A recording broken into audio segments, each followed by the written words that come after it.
കുഴപ്പമില്ല, അത് കണ്ണു തുറന്നിരിക്കേ. എൻ്റെ തല ഇറങ്ങും.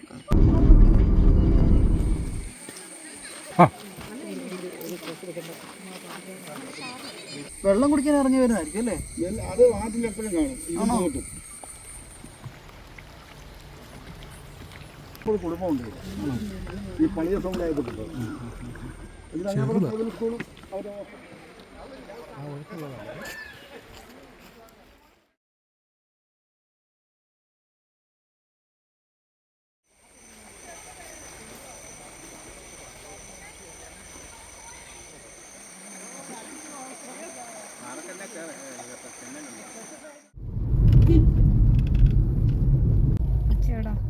അതേ പോയി.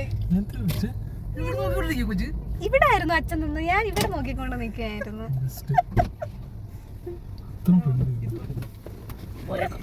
അച്ഛൻ നോക്കി നോക്കി നിന്ന്. Hi all, welcome back to our channel. ഇന്നത്തെ നമ്മുടെ വീഡിയോ ഫാമിലിയായിട്ട് ജസ്റ്റ് ഒന്ന് കറങ്ങാൻ ഇറങ്ങിയതാട്ടോ.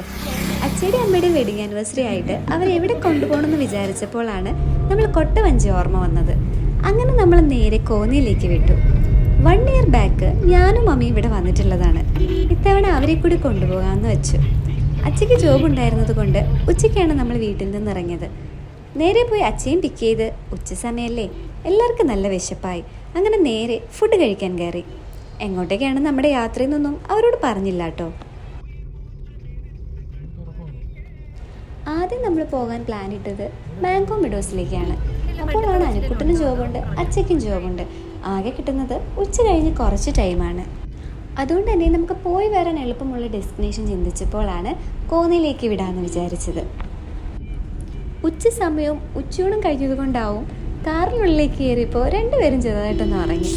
അങ്ങനെ അവർ കണ്ണു തുറന്നപ്പോഴേക്കും ദേ നമ്മുടെ യാത്ര ഇതുവഴിയാണ്. 2 സൈഡിലും ഫുൾ മരങ്ങളൊക്കെ വെച്ച് കാടിൻ്റെ നടുവിലൂടെ.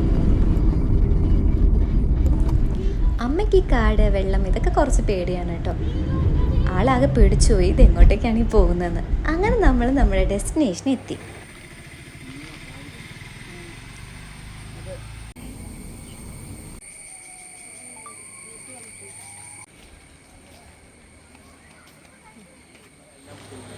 മുന്നേ നമ്മൾ പോയ വീഡിയോസും അപ്ലോഡ് ചെയ്തിട്ടുണ്ട്. അതിൻ്റെ ഇടയ്ക്ക് അവിടെ ഉണ്ടായിരുന്ന കുട്ടികൾ ഓടിക്കളിച്ച് വന്ന് എൻ്റെ കൈക്കിട്ടൊരു തട്ട്. ദേ കിടക്കണു ഫോണ് താഴെ. അങ്ങനെ ഐഫോൺ സ്വാഹ, സ്ക്രീൻ കാർഡൊക്കെ പൊട്ടി. പിന്നെ പോട്ടെ, കുട്ടികളല്ലേ, എന്ത് പറയാം. അങ്ങനെ നമ്മൾ മൂഡ് സ്പോയിലാണ്ടാന്ന് വിചാരിച്ച് കൊട്ടവഞ്ചിയിൽ കയറാനുള്ള തയ്യാറെടുപ്പൊക്കെ നടത്തി. വെള്ളവും കാടുമൊക്കെ പേടിയുള്ള അമ്മയാണെങ്കിൽ ഈ സർപ്രൈസ് കണ്ട് ഞെട്ടിയോ ആവോ.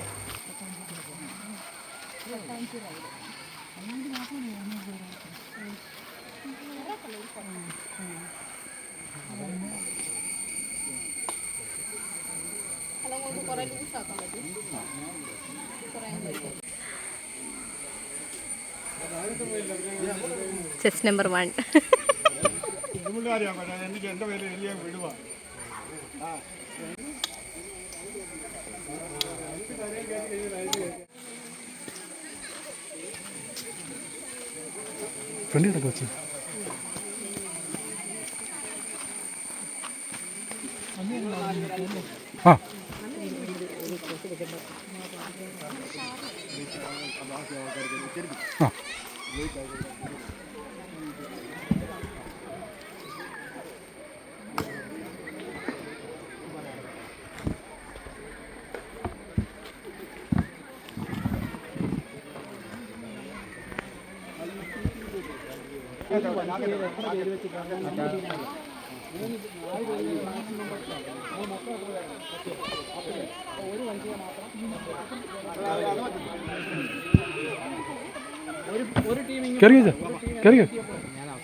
അങ്ങനെ നമ്മളെല്ലാവരും കൊട്ടവഞ്ചിയിൽ കയറി.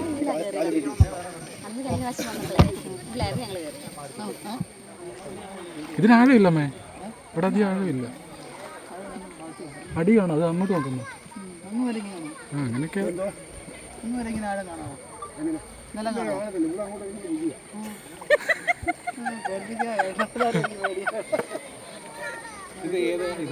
അച്ഛയുള്ളത് കൊണ്ട് അവിടുത്തെ ഹിസ്റ്ററി മൊത്തം നമുക്ക് കേൾക്കാൻ പറ്റി. ഇടയ്ക്ക് ചെറുതായിട്ട് മഴ ചാറുന്നുണ്ടായിരുന്നു. ടൈഗർ റിസർവ് ശബരിമല ഇങ്ങനെ കിടക്കുന്നതാണ്. ഇതിന്റെ വല സൈഡ് ഇനി ആ 1500 ഏക്കറിൽപ്പെട്ടായിരിക്കും അല്ലേ? അല്ലല്ല അട്ടക്കോവിൽ അമ്പലത്തിലോട്ട് പോകുന്നു. അപ്പൊ മേടിക്കണ്ട. അന്ന് വെള്ളം കുറവായിരുന്നു. ഒന്നുള്ള വഴിക്കാരൊന്നും ഇല്ല. ഞങ്ങൾ 6 പേർ ഒരു കൊട്ടയ്ക്ക് 196 രൂപ ടാക്സ്. അല്ല അപ്പൊ നമുക്ക് സ്പ്ലിറ്റ് ചെയ്ത് പോയാൽ മതി.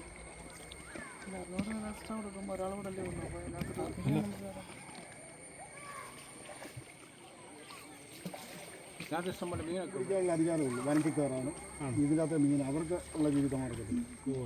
ഇതിനകത്ത് ഒഴിച്ചിക്കാർ അവർ അങ്ങനെ കുഴപ്പമില്ലല്ലോ. ഒരു കുഴപ്പമില്ല. അങ്ങോട്ട് കയറണ്ട. ഓ നമ്മൾ അടുത്ത് പോലും പറഞ്ഞില്ല. കുഴപ്പമില്ല. അതിൻ്റെ ഇടയ്ക്ക് കായൊക്കെ ഉണ്ട്.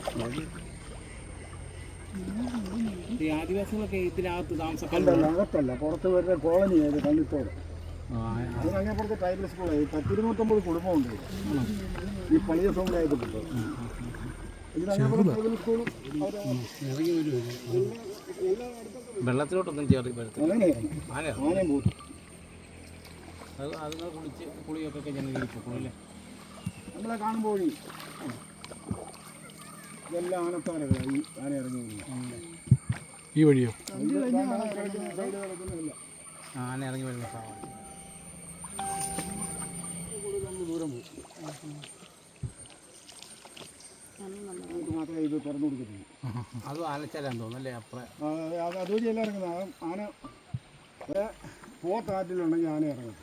ഇറങ്ങത്തില്ലേ? പോത്തിനെ ഭയങ്കര പേടി. ആണോ? പോത്തി കാടിക്കും.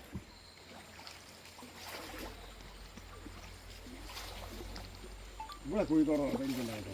ആണല്ലേ? 10 മുങ്ങാൻ വെള്ളമില്ല. ആ ശരി. 2 ദിവസത്തിന് മുമ്പേ അവർ വന്ന് കിടക്കും. ഇറങ്ങി പോക്കില്ലേ ഫോണൊക്കെ ഉണ്ടെങ്കിൽ ശ്രദ്ധിക്കുന്നു. മഴ പെയ്യും.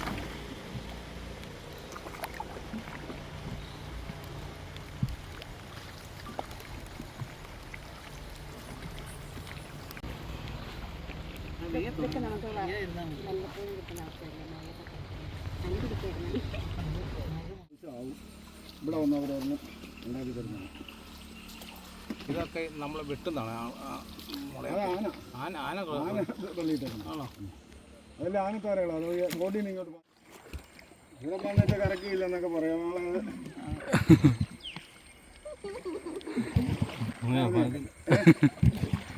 പേടിക്കാൻ പാടില്ല. അമ്മ ധൈര്യം സംഭരിച്ചിരിക്കുന്നു.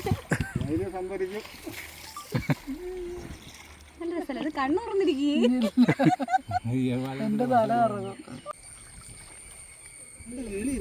നമ്മളവിടെ തന്നെ ഇങ്ങോട്ട് വന്നേ. അതിലവിടെ വെള്ളം കുടിക്കാൻ ഇറങ്ങി വരുന്നതായിരിക്കും അല്ലേ? അത് നാട്ടിലെപ്പോഴും കാണും. ഇതിനോട്ടും മുറിവൊക്കെ എന്ന് പറഞ്ഞാൽ നമ്മൾ മുറിവിനൊക്കെ ശകലം കൊണ്ട് തേച്ച് പിടിപ്പിച്ചാൽ അന്നേരം തന്നെ ഉണങ്ങുമായിരുന്നു. അത് കൊടുക്കുന്നു.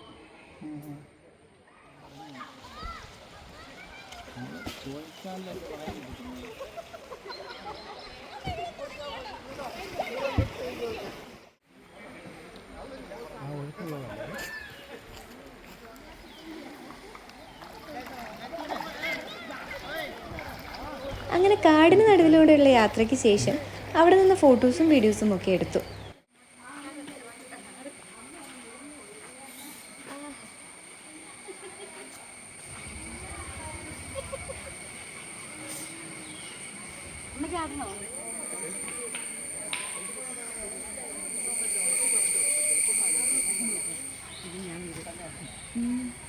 കൊടുക്കത്തില്ലല്ലോ.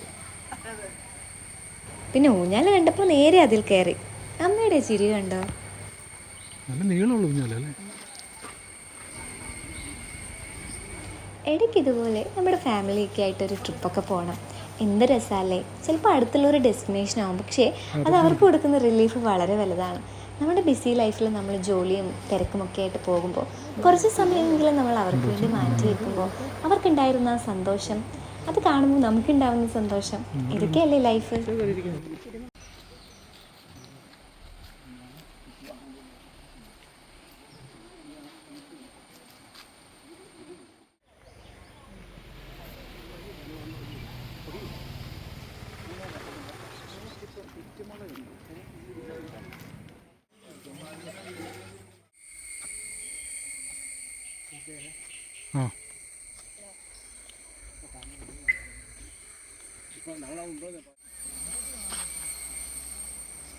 അങ്ങനെ അവിടെ അടുത്ത് തന്നെ വെള്ളത്തിലൊക്കെ ഇറങ്ങാൻ പറ്റിയിട്ടൊരു ഡെസ്റ്റിനേഷൻ ഉണ്ടായിരുന്നേ. ഫാമിലിയായിട്ട് ഒരുപാട് പേര് അവിടെ വരുന്നുണ്ടായിരുന്നു. അങ്ങനെ ഞാനും അമ്മ വെള്ളത്തിലൊക്കെ ഇറങ്ങി. ഒരു പീസ്ഫുൾ അറ്റ്മോസ്ഫിയർ. അങ്ങനെ അവിടെയൊക്കെ എൻജോയ് ചെയ്ത് അങ്ങനെ നേരെ കിട്ടിയപ്പോൾ നമ്മൾ പതിയെ അവിടെ നിന്ന് പാക്കപ്പ് പറഞ്ഞു. അങ്ങനെ നേരെ ഒരു ചായയൊക്കെ കുടിച്ച് നമ്മൾ നേരെ വീട്ടിലേക്ക് വിട്ടു.